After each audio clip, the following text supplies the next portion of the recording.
Imaš občutek, da tvoj brand enostavno ne pritegne prave pozornosti in mogoče se trudiš z različnimi triki pa taktikami, kako izstopiti iz množice, pa nekakor ne gre. V tej epizodi s tabo delim 5 konkretnih opozorilnih znakov, da tvoj brand izgublja moč in pa tudi rešitve, kako v bistvu to izboljšati, da lahko potem zasiješ v svet svoje moči in izstopiš iz množice. Hej, dobrodošla v podjetniškem podcastu Legendarni, ki je namenjen vsem, ki želite svojim delom pustiti trajen pečat in ustvariti več kot le uspešen posel. Če se še pa ne poznava, moje ime je Maja in podjetnikom in podjetnicam pomagam pri gradnji brenda, vse od postavitev temeljev celostne grafične podobe, spletne strani, ki konvertira obiskovalce v stranke in rasti in razvoju brenda.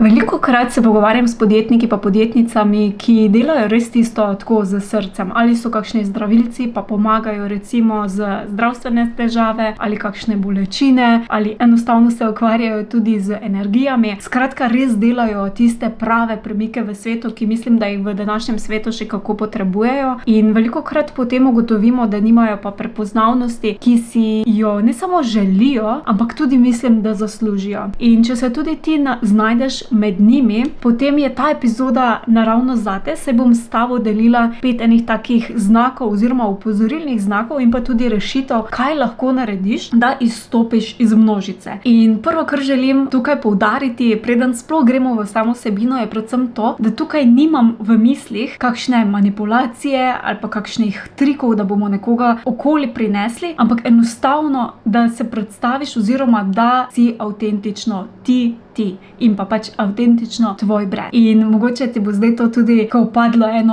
odleglo, padlo eno breme iz ramen. Ni treba se delati, da si nekdo vstopati v druge vloge, ampak si lahko, če gradiš torej svoj brand, kjer si ti glavna oseba, potem je definitivno zelo pomembno, da si ohraniš to svojo avtentičnost. Ker to je eden izmed tistih načinov, da res zelo dobro izstopiš tudi iz celotnega povprečja. In verjetno, če poslušaš to epizodo, si tudi želiš, da se posvetiš temu svojemu core poslu oziroma temu delu, za kar si se mogoče podal ali pa podala na poslovno pot in ne mogoče toliko z marketingom in ukvarjanjem, kako pridobivati stranke, čeprav seveda tudi to je del posla oziroma poslovne poti oziroma podjetništva. In je lahko čudovito oziroma ni potrebno, da je naporno, lahko je tudi lahkotno oziroma lahko je v bistvu čisto po tvoji meri in deluje kot magnet za tvoje idealne stranke. Pa dajmo pogledati, kaj je tistih 5 znakov, da tvoj brand ne izstopa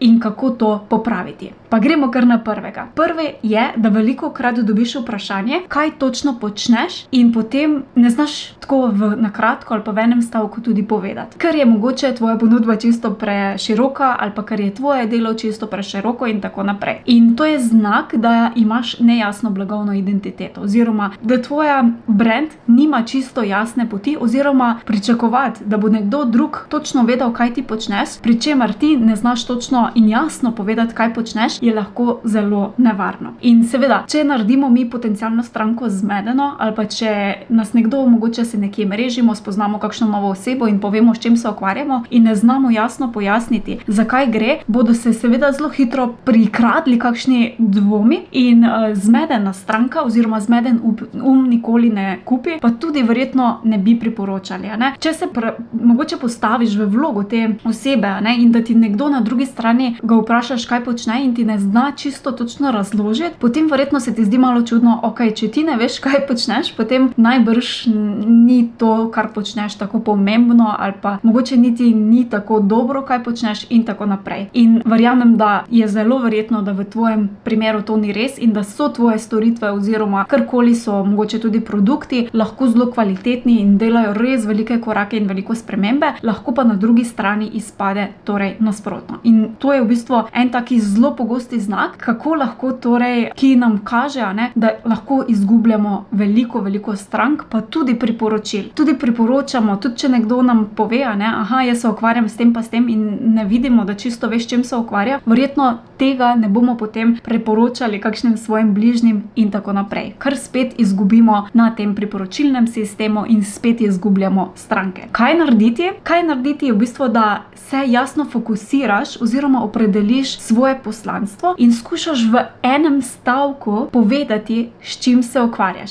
Zdaj, če ti ne gre, bom spodaj pod tem video v opisu pustila tudi ena navodila, kjer te vodim po korakih, kako lahko v bistvu ustvariš ta en stavek čisto preprosto in ga lahko potem se naučiš, da ga zmeraj znova, ko te kdo vpraša, kaj počneš, lahko tik-tak tudi ponoviš. Drugi znak v bistvu, ki kaže, da nekaj v tvojem brandu ni okej, je, da si vsem okej. Da nikomer nisi mogoče fantastičen ali pa manjši količini si fantastičen, da nimaš dobenih, nihče ne pove nič, bom rekla v narekovajih, nihče se ne pritoži, nihče ne pove nič slabega, če temu rečemo tako. Se pravi, da si tisti brand, ki ne polarizira na jaz sem s tabo, pa jaz nisem s tabo, ampak si nekje vmes nekaj mlačnega. To pomeni, da si najverjetneje gradiš brand, ki je taki generičen in pa neprivlačen. In to se lahko potem kaže tako skozi tvoje sporočilo, ki ostane mlačno, na katerega se nihče ne odzove,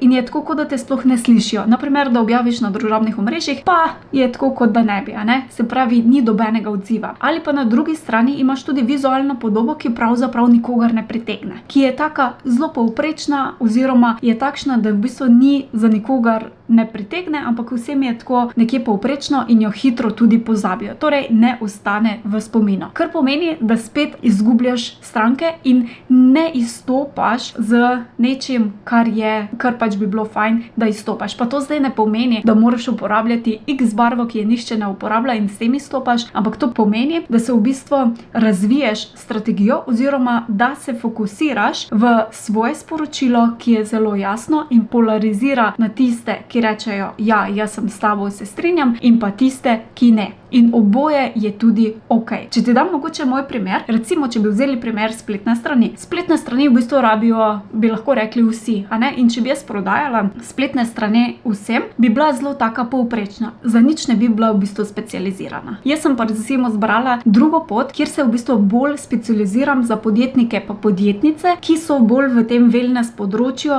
in imajo svoje storitve pa produkte. In zaradi tega lahko v bistvu se bolj fokusiram, naredim vse sporočilo, o katerem govorim, je bolj usmerjeno torej za njih. Upam, da si med njimi, verjetno si tudi ti. Pa gremo torej, kaj zdaj lahko naredimo? Kaj je torej, da v bistvu res naredimo vizualno podobo, torej celostno grafično podobo, ki bo pritegnila točno določeno idealno našo stranko in pa da so vsa sporočila, da je naše poslanstvo zelo usmerjeno.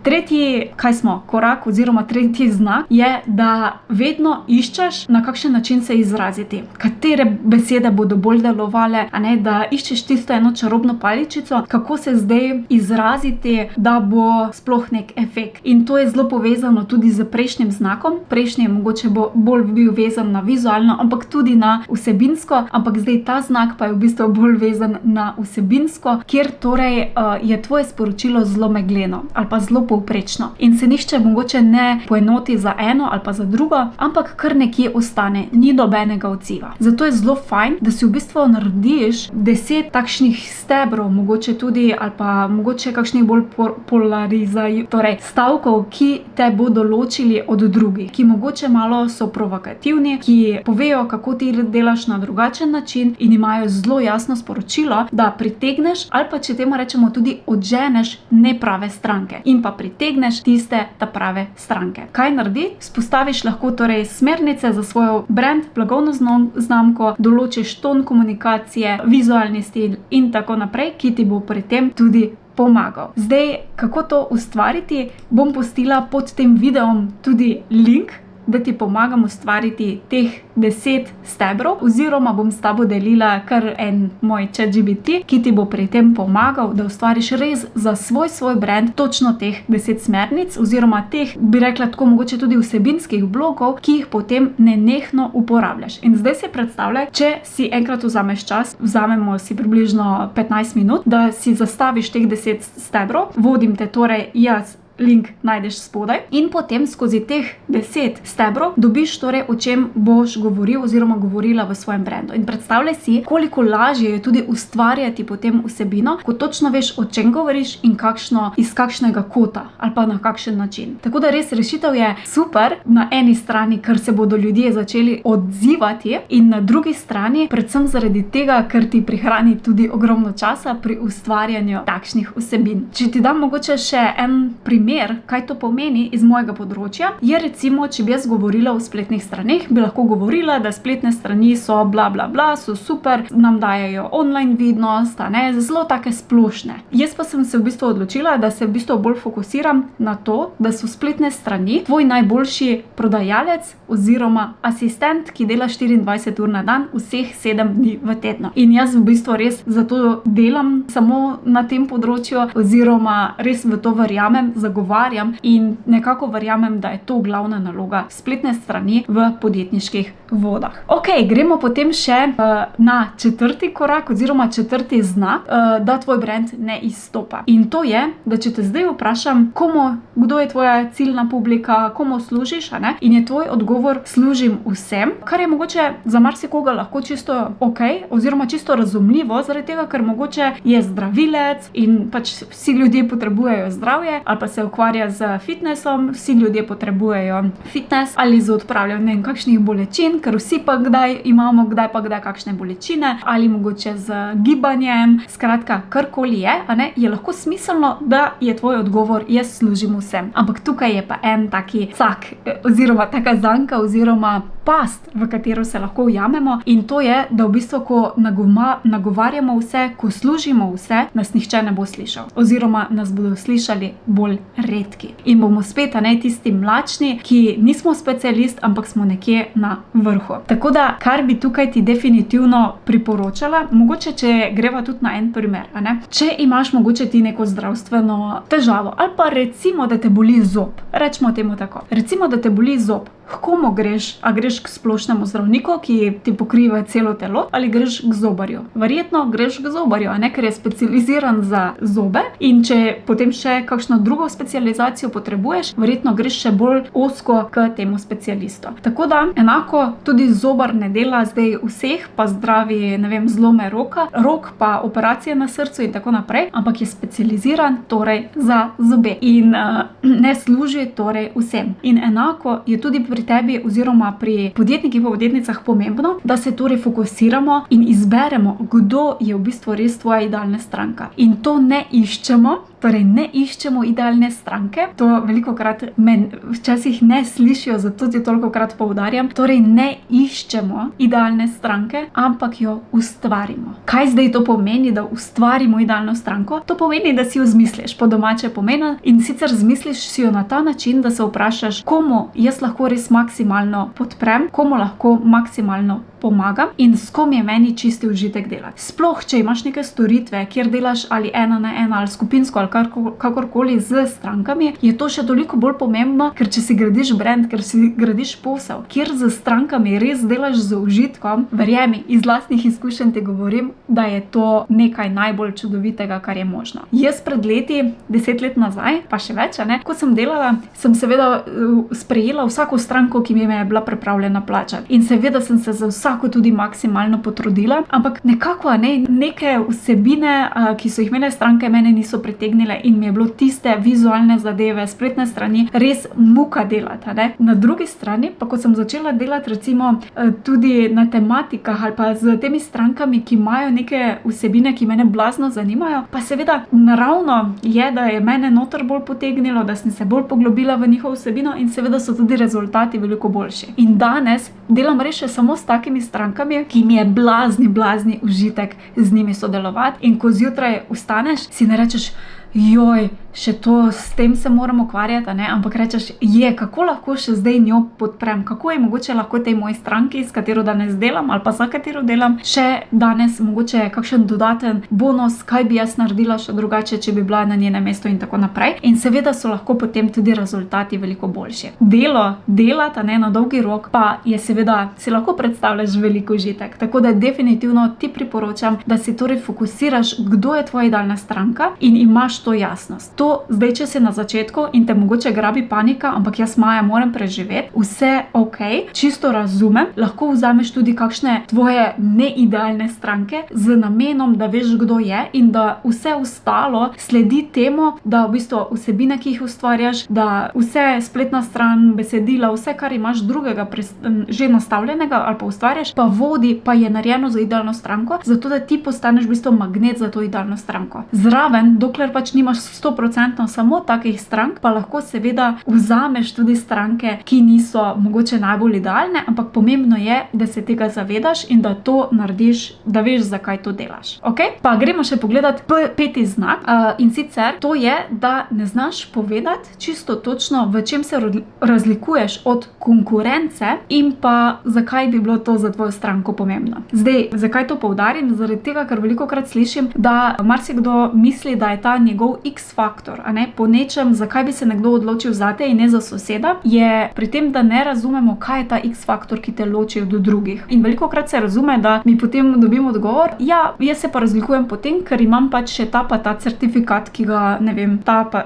običajno ti na tem področju nimajo. In če pogledamo zdaj v oči, ali pa če se postavimo v vlogo idealne stranke, a je idealni stranki torej pomembno, koliko imaš ti certifikatov in kje imaš, ali je bolj pomembno, kako jo lahko podpreš, kako lahko njen izziv čim hitreje in čim bolj učinkovito rešiš. Verjetno se strinjava, da je to nekaj drugega, Podobno kot če greš k zobarju, verjetno mora imeti neko znanje, da sploh lahko to počne, ampak verjetno te ne zanima zdaj še kakšna ima, oziroma ti ni mogoče ful odločilni faktor, katere ima od zadaj certifikate, ampak ti je verjetno bolj pomembno to, kaj je v bistvu, zakaj ti bo on, ali ti bo pobelil zobe na naraven način, ki ne poškoduje in na ta način, ali katere ima certifikate, verjetno ni tako zelo pomembno. Ker verjetno teh certifikatov mi tak sploh ne poznamo kot recimo neki navadni, če temu rečemo, uporabniki. Tako da tukaj je res fajn, da se poglobimo v to, da se vprašamo, kaj je naša supermoč, kaj je naš tisti X-faktor, ki nas loči od konkurence. In velikokrat, oziroma zelo velikokrat, sploh če imaš kakšne storitve, da delaš s strankami ena na ena skupinsko, tako da res konkretno ti delaš z strankami, ne toliko mogoče pri izdelkih, lahko v bistvu pogledamo, kaj so tiste naše osebne značilnosti. Kaj je tista naša superpower, če tako rečem, ali pa supermoč, po kateri se ločimo, pa v bistvu nihče ne more tega niti kopirati. Zdaj, kako to zvedati? Da se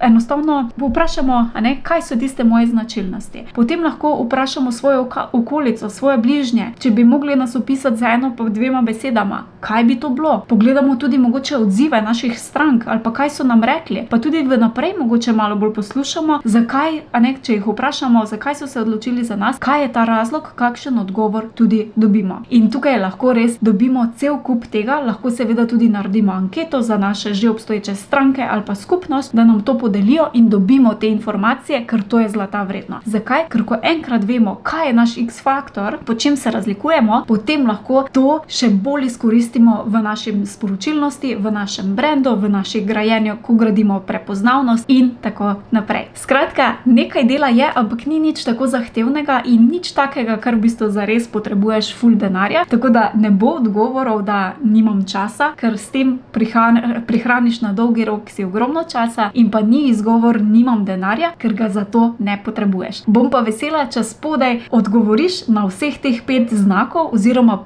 če katerega izboljšaš, da ga spodaj v komentarju tudi deliš, zato da praznujem s tabo, pa da se povežemo in med sabo tudi malo spoznamo, da vidim, torej, kdo me spremlja, komu koristijo te informacije. Če imaš pa še kakšno željo za naslednjo vsebino, pa bom seveda tudi vesela, če podeliš. Ker moj namen s temi epizodami, s tem podcastom je, da podprem torej podjetnike in podjetnice, ki v svetu delajo dobro in verjamem, da si med njimi tudi ti. Tako da želim ti veliko uspehov in pa srečno. Čau, čau! Hvala za tvoj čas in pozornost. Če ti je bila epizoda všeč, te vabim, da se naročiš na podcast na najljubši aplikaciji, kjer poslušaš podcaste in tako ne zamudiš naslednje epizode. Vesela bom tudi povratne informacije, kako ti je bila epizoda všeč in česa si želiš več. Hvala ti in naredi si čudovit dan.